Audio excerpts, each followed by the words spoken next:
From the Library of Congress in Washington, D.C.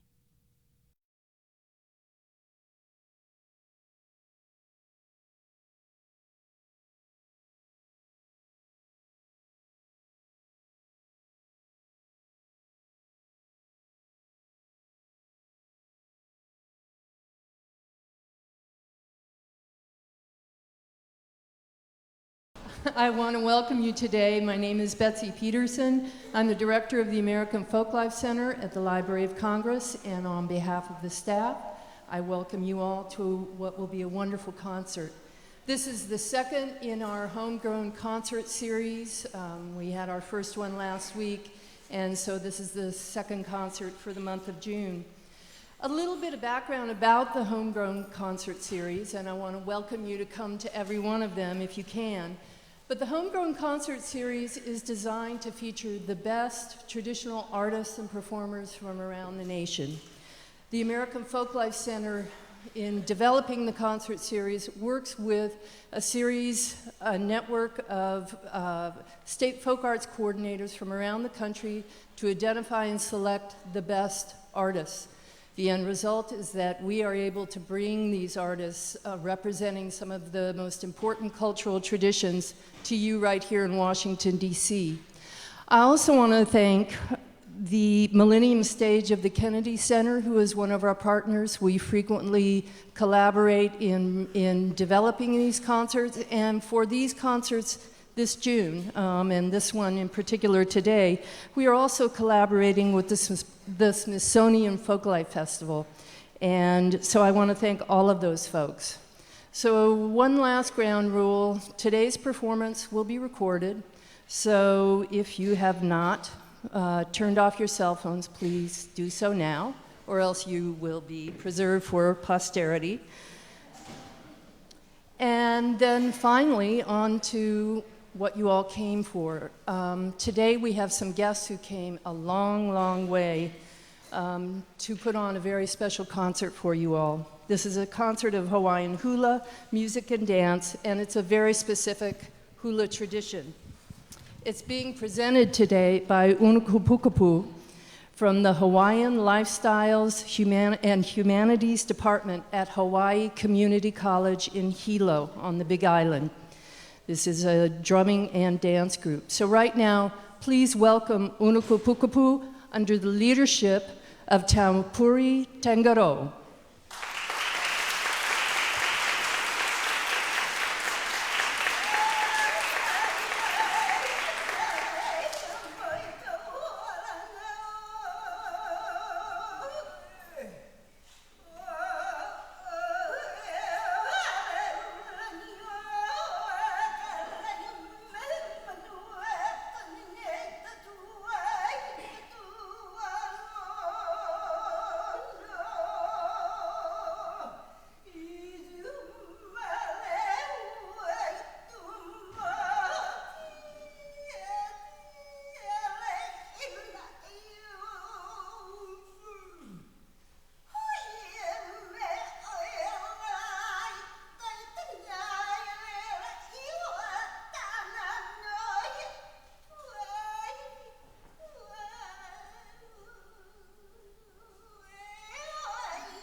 Ano ai ke aloha ia kāko I a koa koa. Greetings to all that have come.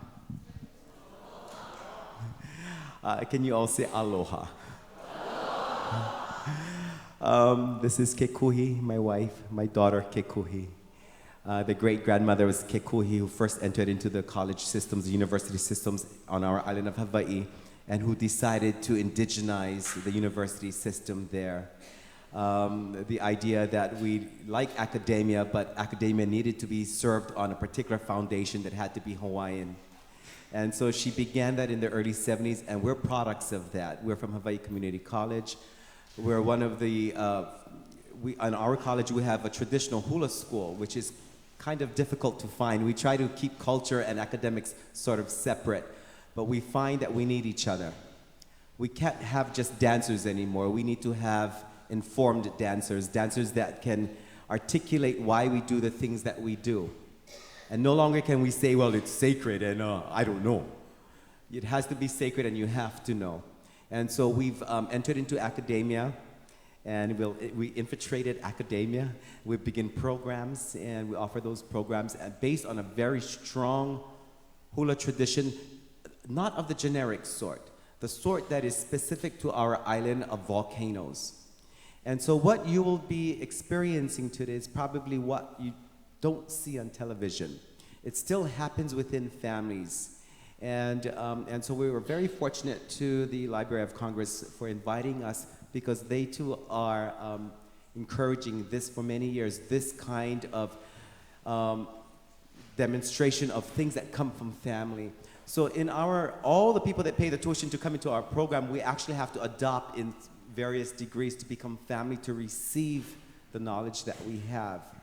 And so that's what we're going to do for you. We have a simple, simple message.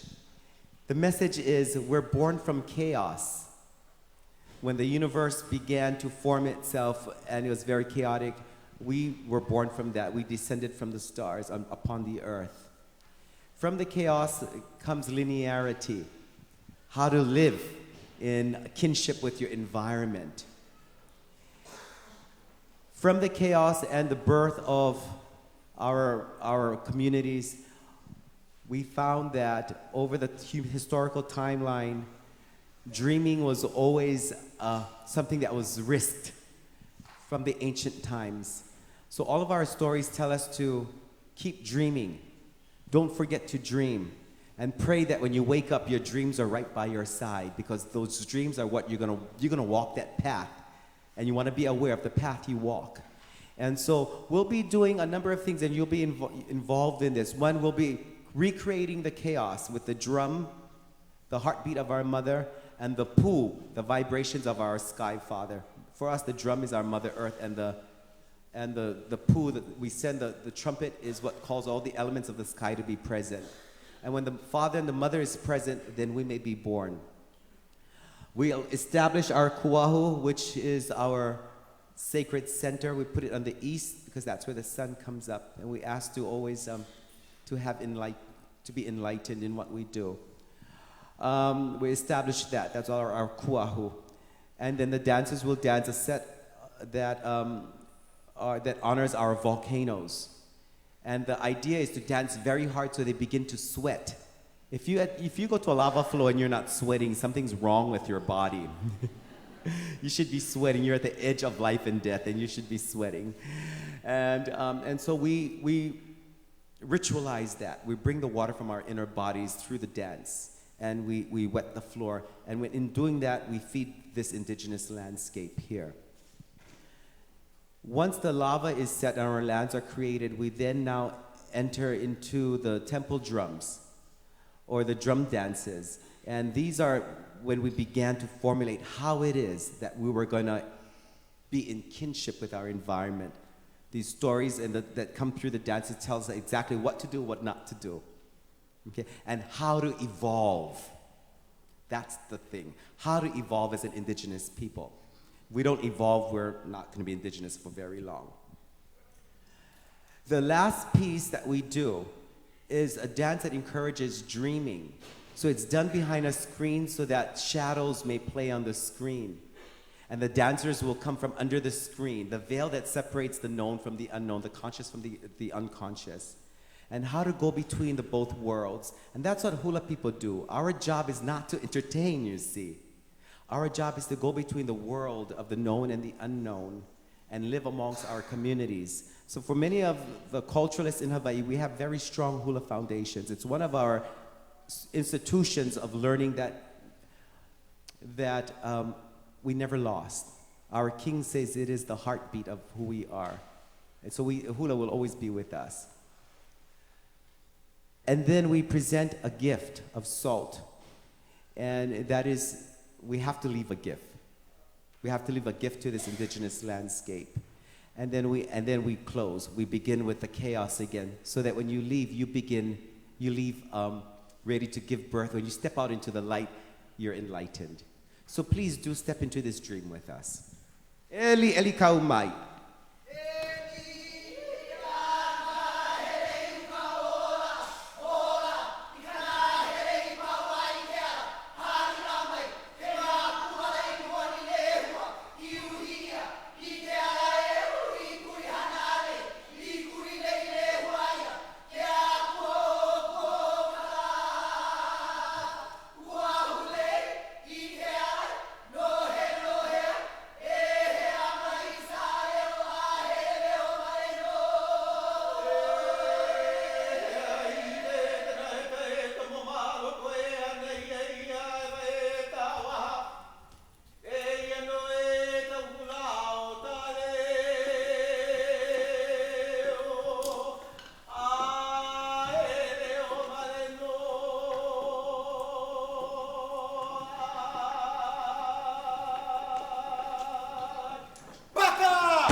ke ane I ki lau e a o wakawakakani ho ke akua.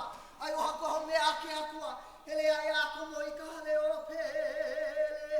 Hua hua I ka iki la pauila e Pele. Hua I no hoi.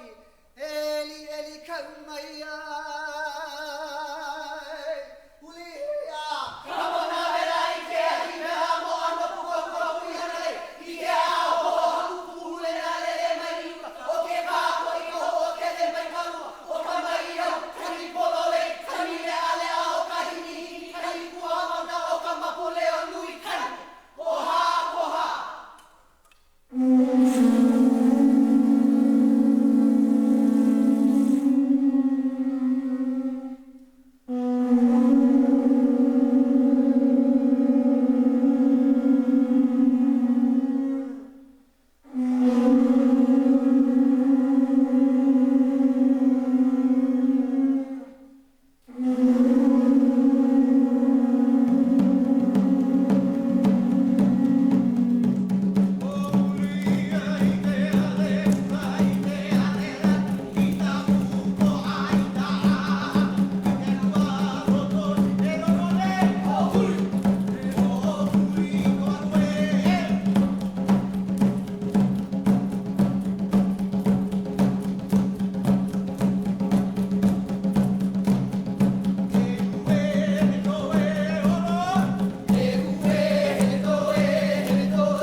The next piece we do for you, they're sweating, so that's what they're supposed to do, is sweat. That's the gift we leave behind. For us, sweat means, we say ho in Hawaii. To ho is to sweat, and ho also means to renew. And so when we leave our ho, our sweat behind, whereas in some cultures it may be an insult, for us it's the best thing that you can do for your people in your community and your environment is to sweat for them. And so that's our gift we leave to you here in Washington, D.C. The next piece we do is the piece that is quite serious. It honors the dream. Again, in a little bit of time, we've told you our whole story. From chaos we were born, and we entered into a world of linearity, knowing how to dance in straight lines, how to address the mountains and the oceans, and how to harvest what we need and not more than what we need, for fear that we may put our whole population in famine. One of the things that keep us connected, however, are dreams. Dreams are very, very important, especially today. We cannot live as, in our bodies, we've inherited all of the features of our ancestors, but one thing we've also inherited, and people are still trying to figure out if that's true or not, are their experiences. They're good and they're bad, their strengths and their weaknesses. We have all of their experiences in our bodies. And so when we dream the dreams of our ancestors, they speak to us. That's when we remember. They may come in abstract forms. They may be shadows played against a screen. They may use pun, the language of dreams. They may come in forms of nightmares or fairy tales, but in any case, our dreams are telling us something, and the longer we neglect them, the more horrified they become. So this piece celebrates our capacity to still dream here in the year of 2012. We all dream. The tendency in a modern world is we can't remember them. So we encourage, with these dances, we encourage ourselves to dream and to walk along, make room so that our dreams can walk alongside us. So again, the veil will be put up, and the dancers will come between the two worlds, the world of the unseen into the world of the seen, because that is the role of, you see, that's the role of a dancer. For us, a dancer of our tradition is the ability to transcend the unknown and the known, and to become that for the community.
gentlemen, the world dances. The universe dances. In Hawaii, we call that universal dance, or the dance of the universe, we call that hula. We're only agents of that. We're not the dancers of the universe. The universe dances us. And in all due respect, we pay homage to that in our own way. We're not speaking of religion, we're speaking of spirit. We're speaking about the ability to connect as a community to our greater selves, as individuals to our greater selves, ourself being the universe. We are not a reflection of it, we are products of the universe. We're not strangers to our environment. We're born of that environment, and we are now stewards of that environment. So if we left you anything today, please do know that there is much more to hula than it is entertainment. We love to entertain. We entertain ourselves the best. We love to dance for entertainment. But within the entertainment is still an important message. We dance and we celebrate because our land dances and celebrates. When that lava comes down and covers the subdivision, we say, thank you for allowing us to live here for a little while. We move on the other side of the lava flow. When there is a tsunami that comes or a big tidal wave because of some earthquake activity from another part of the world, we receive it here in Hilo. We get most of all the natural disasters. And that's what makes our population quite different. We have a very strong bond of community, indigenous and non-indigenous alike. And why? Because our land is living. We understand that at any minute our life can be sunken into the ocean. And if we have a chance to begin anew, then great. But if not, we have to say thank you for allowing us to live this very short physical life. And hopefully we live a good life that our daughters and sons will name their babies after us so that we can come back again through the baby. But if we're horrible, they put the name under prohibition. Nobody can ever use that name again. We lose our chance. We want to thank you for allowing us to sweat for you. In sweating for you, we sweat for ourselves. We don't mention our names because our names aren't that important just yet. It's all printed so you can go read about it. What we offer is not from the human, but from our environment. And so in honor of the indigenous environment upon which all of this marble is set on, we want to say thank you. Thank you for opening up your aloha to us. We cannot live without aloha. For us, aloha is the reciprocation of breath or breathing. For our old people, we touch nose in the kissing or in the gestures. We don't shake hand. We kiss, we hold our nose and we breathe the same air to remind us that we share the same space. So thank you for allowing us to share this space with you. We have a tangible gift that we would like to offer the indigenous community of this place. Sometimes we find ourselves living on somebody else's land and we tend to say, we forget to say thank you to that. And I speak of the indigenous, I speak of that sky and this earth, and the people that were born here of that sky and that earth first. Leo, Hilo, Taua, Peta, Hawaii.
You have to return to your work, return, go, please. I want to thank you again.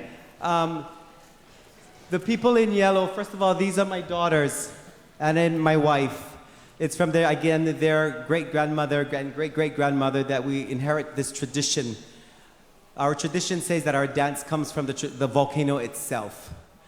The people back there are students and current and former students, graduates of our program that have been selected to train to be kumu hula. Their job is to now continue and amplify this kind of learning throughout wherever their lives may call them. The people in the red back there are actually, there's one carpentry graduate who decided to graduate in carpentry and then come and take hula. Lucky that we had her, because for the Smithsonian festival that will begin tomorrow, our things were crated over in 2 crates, and she knew really how to work those things to open up the crates like no one's business. So hula dancers have to also do that. But also, the people in the red are actually faculty, staff, administrators, assistants to administrators from both the University of Hawaii at Hilo and Hawaii Community College, and their job is to strengthen student success through hula.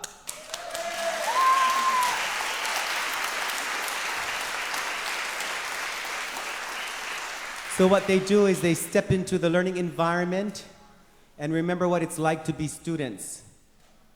And then when they dance alongside the students oftentimes become the teachers. So roles are shifted. And when the students leave our room, our environment, these are no longer staff and administrators. They're aunties and uncles. And that, when we establish that family bond, our students succeed. So again, in Hawaii, whether indigenous or not, the role is you have to know how to act Hawaiian. And in Hawaii, we have to be family if we are to help each other. So I want to thank them, that cohort there, for being part of us. Is Noreen Yamani in the house? Our chancellor was here. There's Noreen Yamani. Please stand.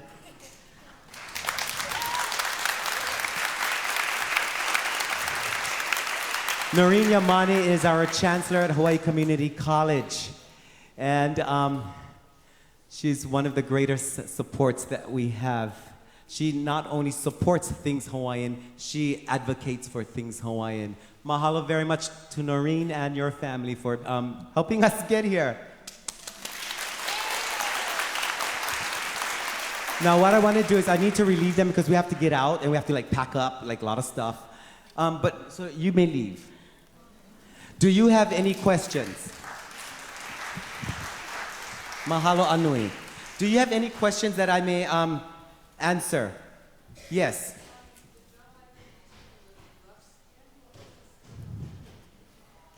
That particular drum was what they call, I believe, it's a hihimanu. It's a stingray. Mm-hmm. Any other questions? Yes, ma'am.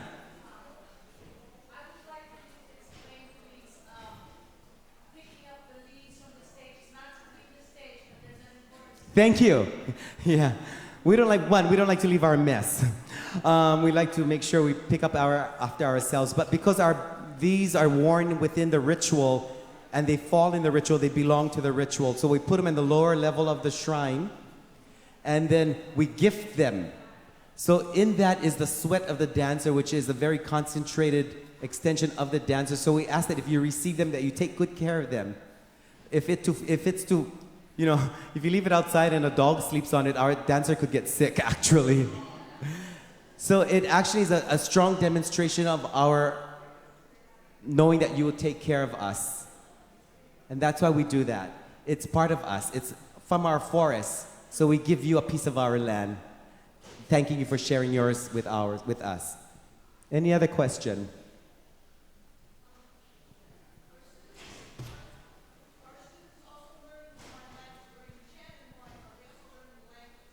Oh, yes. We can't learn the dance without learning the language. In fact, in our tradition, the dance is not really necessary. what's most necessary is the narrative coming out of the vibration of the body. And so we can have all of this in just chant form. The dancer only extends the narrative.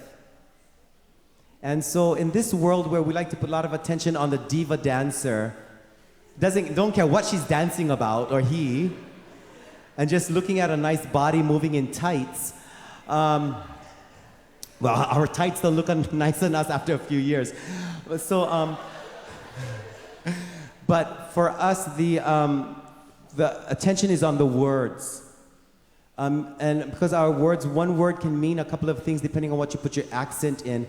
We can't take the risk. So our learners have to learn the language, or else they could risk the whole universe by chanting the wrong vibration. Yes, sir. To what degree were the dances we saw today traditional and taught, and what degree were they created and choreographed? Thank you very much. The narratives come down to us hundreds of years. And in 1820, when the missionaries brought over the writing, we were able to, and the newspaper, and we became literate in that sense. We've written all the words down, so we have volumes. In the ocean, we have one of the largest volumes of Hawaiian myth and chants than anyone else. Because we were teaching in academia, and it was the first time that academia was going to actually host a traditional halau, we weren't sure how that was going to go. So what we did was we took the narrative and we've choreographed all the dances anew, just to protect the dances and protect the narrative.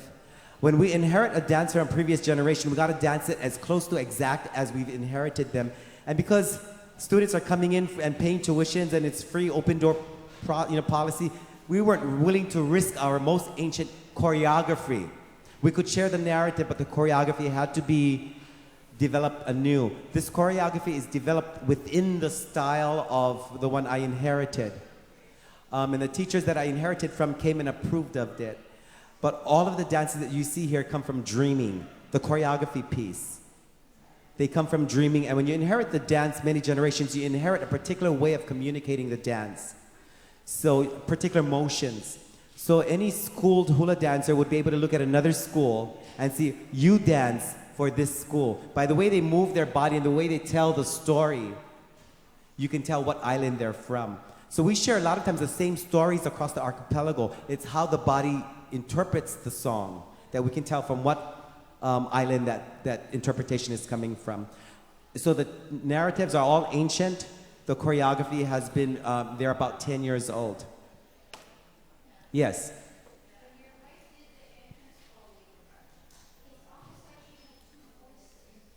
She has more than 2 voices, believe you me.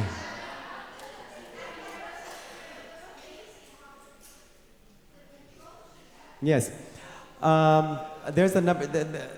She said, I don't know if you heard her, but she said as the entrance chant came in and my wife was, there was a plural voice coming out of her person.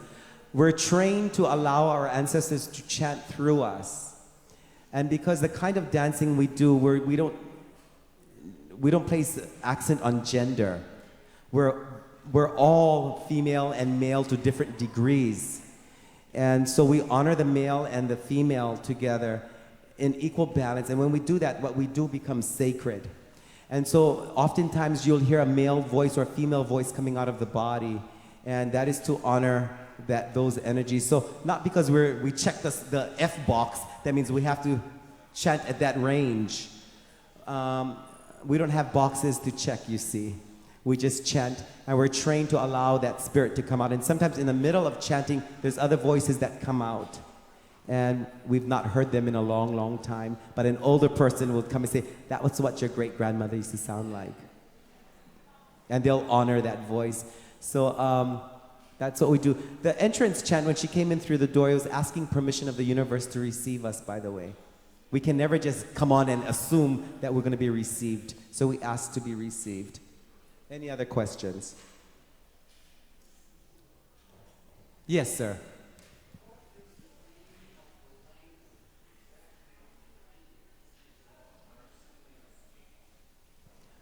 what is the meaning of the language?